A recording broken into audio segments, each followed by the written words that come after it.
100%. I think it was so transformative to me I now meditate maybe 20 minutes a day, 20, 30 minutes a day, and it changed everything for me because like we were talking about at the beginning, it's about when you wake up in the morning, what are you doing? Like, ask yourself, are you someone who rolls out of bed and you are go, you are on, like you got your clothes on, you're running out the door, you're going to exercise, and I would love if we can unpack that a little bit. Like the process that you take, I think it's super interesting, right? Because it's I believe it's like just a sigh of relief when someone probably meets you after not having promising results, working with maybe someone in the conventional medicine space, like a gastroenterologist. Sometimes they are prescribed certain medications with the intention of, okay, this is gonna numb your symptoms, right? But the fact that you have this root cause approach and looking at it not just in like the food you eat, but also and not just the gut, but the mind gut connection. It's really awesome to see that. What does that process look like where a person walks through your door, says, Bella, I have tons of gut issues, I have a migraine, hives, bunch of stuff. What does that process look like when you're trying to maybe intake and trying to understand what the that root cause could be? yeah, well, very interesting. And I think that that takes a very long case analysis and also a bit of a zoom out. So I feel like the way that we practice as nutritionists is like not just looking, like, for one, I will never ask them just about their symptoms. Like, I think if you go and see a conventional medicine practitioner, they will ask you just about what's going on symptom wise and how can we address those symptoms. But for us, we will ask, okay, well, when did these symptoms start? Like, and at that time when they started, what was going on in your life? And how were you feeling? And have you always had gut issues? Or has this just been happening in the last year? And like, from that time when it started to now, like, what's been going on in your life? Because all of those things are multifactorial that can impact our symptoms. So I'm kind of like a zoom out, let's look at the whole picture, not just your, and then obviously look at all of those other symptoms that are going on. But it's really important to know what, like, the timeline of all of this happening, because I would say 90% of the time, even more, these symptoms have come from like a trigger point or something that's happened in their lives. And sometimes it's stress, sometimes it's antibiotic use, sometimes it's a bout of illness or whatever. But we can always figure out exactly where that came from. And that is kind of where we can draw some conclusions of the why behind, what, like, where your symptoms are at now. And yeah, interesting that you were saying that as well, because they can really manifest in different parts of the body. Like, our gut is like a control center for almost all systems in the body. So like our nervous system, like, is 90% of our serotonin is made in our gut. We have hormones that are regulated and created, like estrogen, in our guts. So yeah, we can't look at those things in isolation because they could probably be a direct cause of other symptoms that are going on in your body as well. That's super interesting. It makes me think that like along with being a nutritionist, it kind of gives you the responsibility of being a bit of a detective, right? Because you're trying to understand everything. Like what does your life look like? Like, it's which is super interesting. It's like I guess a great way to understand the process is if Bella, you had to speak with yourself 10 years ago, and you were able to give that Bella advice, right? She just came from the trip from Morocco. How would that process look? Where you could hopefully get her to having more freedom in terms of like less restriction with the food intolerances, and just more just a better, healthier gut, better, healthier overall outlook, mentally and physically. So interesting, because I feel like a lot of And I find this is quite common in women as well. Um, is there is a lot. I don't see much. I do sometimes, but most women have a bit of a broken relationship to food. Like before, prior to even if they have gut issues or not, there is a broken relationship to food.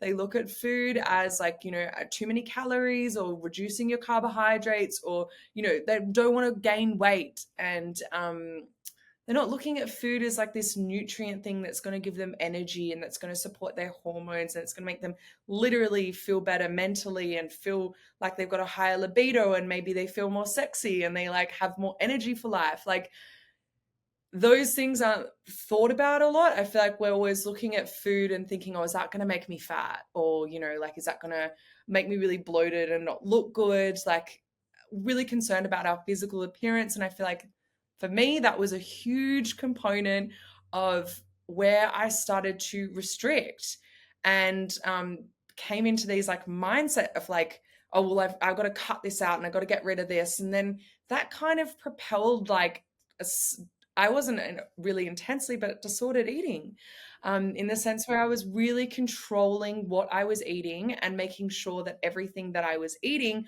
wasn't like going to make me gain weight or cause a reaction. And so there was a big control picture around it. And I think that what was so empowering for me, and if I was to strip all the way back and give myself some advice 10 years ago, it would be to give myself some kindness. That actually took a really long time. But to give myself grace and to understand that rest is so productive, probably was probably 50% of my healing journey, was to give myself time to rest, give myself grace, and like know that healing takes time when we rest, not when we're doing. Like we need to give the body a chance to be able to heal, which we need is rest. And also just, and this is what I love teaching my clients, is them understanding what these nutrients are doing in our body and how they support us, like how protein can actually help us regulate our hormones and give us energy and stabilize our blood sugar levels so that we don't get an energy crash in the afternoon and we don't get moody and maybe we don't get PMS symptoms and bloating and all of those things in the lead up. And how carbohydrates literally fuel our brain. We need carbohydrates to think, for cognitive processing. So it's like understanding what all of these nutrients do as opposed to just like lumping them all together as calories and just saying, oh, yeah, you only want this amount of calories, because it's just not, that's like nutrients are healing for our guts and for our minds and like everything. That literally how we function. Like it's not just food gives us energy. Food literally does, it supports all the systems in the body when we're giving ourselves the right nutrients. So it can be such a huge part of our healing journey. And if we're depriving ourselves of all these nutrients, we're not giving the body its a chance to heal. So, and this is what I say a lot when you kind of were talking before about like restrictive protocols and stuff, and my approach, I'm just so against that now these days because I do not find it very successful in most clients, especially my clientele. But maybe some clients do find it helpful. But restrictive like food like diets like the low FODMAP diet or the SIBO biphasic diet and all of those kind of things, they put so much stress on our minds and our bodies, and we're not actually fueling ourselves with the nutrients that we need. So yeah, I would say educate myself on the nutrients, rest, give myself some grace, and yeah, learn, like try and find ways to love yourself and to find ways that really you're giving yourself permission to actually just relax, which I don't feel like, and again, this might be my clientele, but most of us don't even know how to rest. It's like, oh yeah, I'm resting. I'm doom scrolling while I'm watching TV. It's like that's not really resting. you're still keeping your mind very active by doing that. Absolutely. And I'm gonna touch on rest because that's super important. I'd love to learn from you. Um, Moving on to the flip side of restrictive diets, something that's related, which is fasting. Recently, there's been a lot of great, I guess, a lot of support through social media, saying that fasting is great, right? That there's this idea that you're basically letting your body repair and rest and not have to work. How does that play in with this idea of staying fueled, making sure we are properly nourishing our body so it is optimized? I love this. And I think that I don't know if you've heard of the migrating motor complex. Yeah, so I'm sure you're across it, but for anyone who's listening and doesn't understand what the migrating motor complex is, it's these muscle contractions, these wave-like muscle contractions that happen when we're not eating, and they sweep out any excess bacteria or toxins in the body, which like we obviously need. It's like a detoxification kind of thing that's happening there. And it only happens when we're not eating. And we need to allow for about 2 or 3 hours for that to kind of kick in. And so I do really see there is a space for making sure that we are meal spacing, especially when there are gut issues at play.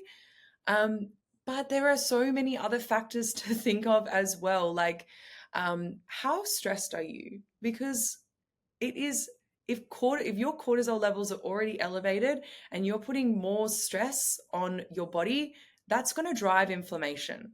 That's going to drive gut dysbiosis. That's going to drive inflammatory conditions. It's going to have a counter effect there. So I think that um, I'm just not really pro it for women. I think like I don't know a whole lot about men, if I'm completely honest, in this space, because I have a lot of a focus on women. That's my clientele.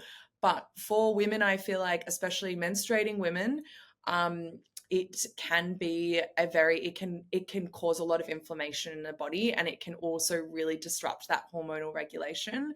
So I think that maybe allowing 3 to 5 hours between each meal can be super powerful and really healing, but it really does depend on our mindset and our stress levels. Just to really simplify it, those two things are, there's a lot of other factors, but I'm rarely ever recommending it. And I'm not completely off it, but I don't think I would recommend it for most people because I actually don't know if that's the thing that's going to really support healing. Got it, got it. And one thing you were talking about earlier, Bella, was this idea of food intolerances, right? It's again one thing that I'm learning a little bit more about slowly. What I wanted to ask was when a client comes to you and says, "I have these food intolerances. If I eat this, that usually doesn't react with my body very well. My gut does not feel very good."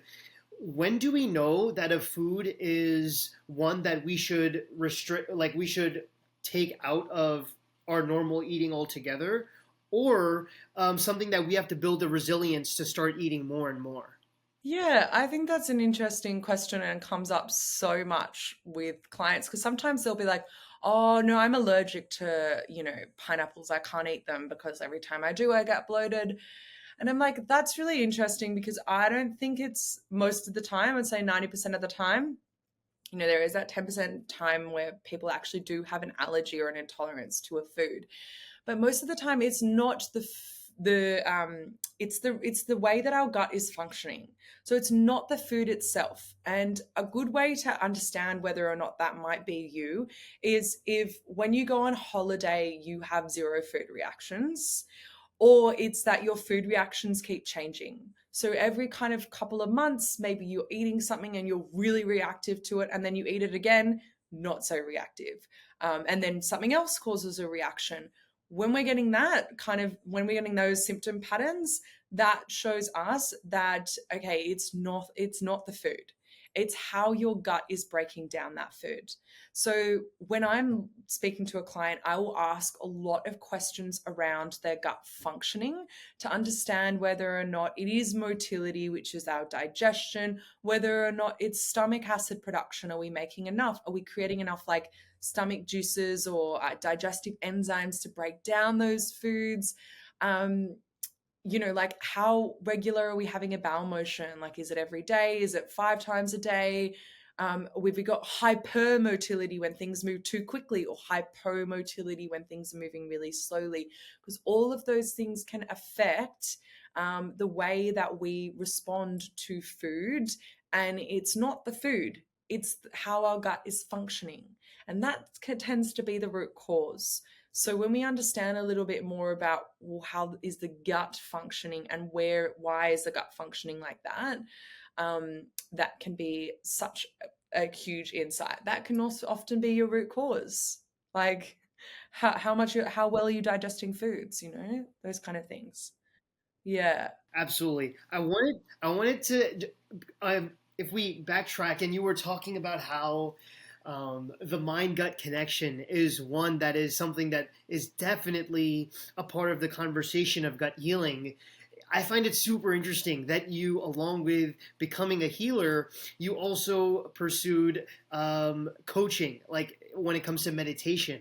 Um, may I ask, how has meditation helped in your life, whether it's in your gut healing or just overall life in general? And have you seen that it does bring success in your clients' gut health improvement journey? 100%. I think it was so transformative to me.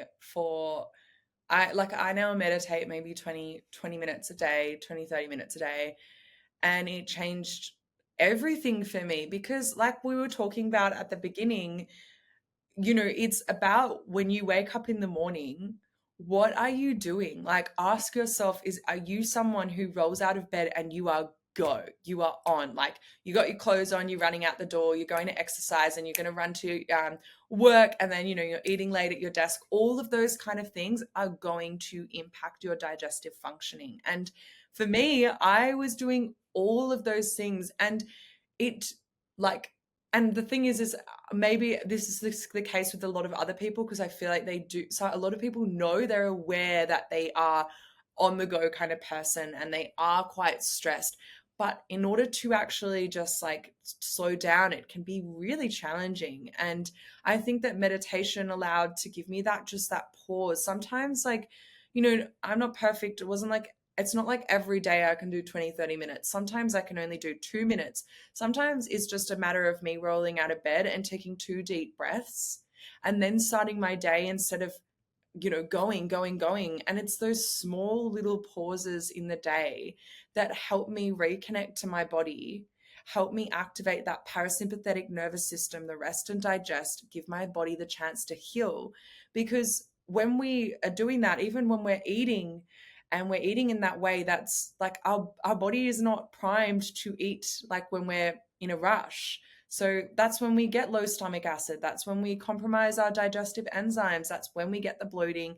That's when we can get all the food intolerances and the distension and all of those things from just moving really fast throughout our whole, days and life, and not giving ourselves, that 1 or 2 seconds just to actually really pause. So that was such a huge component. And for my clients, 100%. And I think that some more than others, because we're all different human beings and we all have different reasonings behind why we're experiencing the symptoms that we are. But yeah, there's a huge group of my clients who nervous system is not the entire thing, but nervous system is a huge component in reducing their symptoms. So yeah, pausing for that small bit. Some of my clients had never done that before. So doing that was so transformative for them.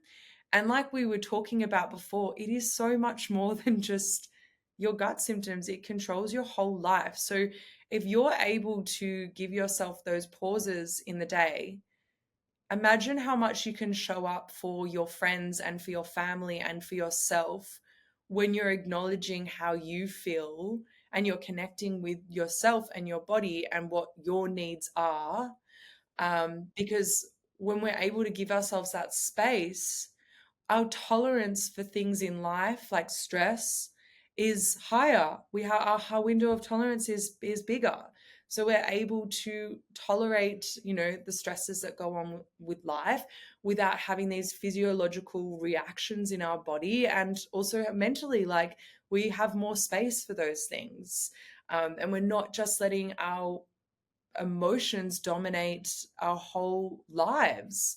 So I think that that was such a huge component for me. And yes, definitely so supportive for a lot of my clients. And if you're listening and you're like, I can't meditate, that's not me. It's like literally 2 breaths in and out when you get out of bed, or just before you eat, or you're about to brush your teeth. Start there. Like, it doesn't have to be, this sitting down thing, um, which I feel like can be a bit more accessible for some. Absolutely. It's almost as if, like, along with being a gut health coach, you're also a bit of a life coach because you're kind of telling people how to optimally live altogether. So it's Yeah, yeah, super yeah. interesting. My mom, it's funny. She's actually practicing meditation as well. Very fortunately, I Wow, believe cool. maybe it's because I'm from India, and just in the Eastern culture, meditation has been something, especially in our family, it has been something that everyone practices, everyone learns. Well, maybe not always practices it, but we've always known it. Sometimes in the hustle and bustle of life, as you said, we just like skip it. We're like, forget it. We'll do it later. And sometimes it just gets pushed. So the idea of self care. But my family, a lot of them have taught me over my life that it's very important to have time, especially in the morning, to myself, and having that time to just one slow have like a start to the day, where so like every encounter I have with someone or with any problem or anything external, I have this sense of stoicism, but not even that, just this sense of emotional resilience where nothing really permeates my equilibrium, mental. So totally resonate with you. It's amazing, and what a beautiful way to be raised. I think that that is something that we could all instill a little bit more in us. And yeah, my husband's also Fiji Indian, and he's got this, like, he can really tap into that very easily as well. It comes so naturally to him. Whereas for me, I'm like, it is not this natural thing that comes into my life. So I think it's really beautiful that there are some cultures out there that have just embedded that into their lives. And what, like, and like, for example, Indians have been around for ever and have been doing this for so long, and it works. So yeah, I think that's really cool, and we could all take a leaf out of your book.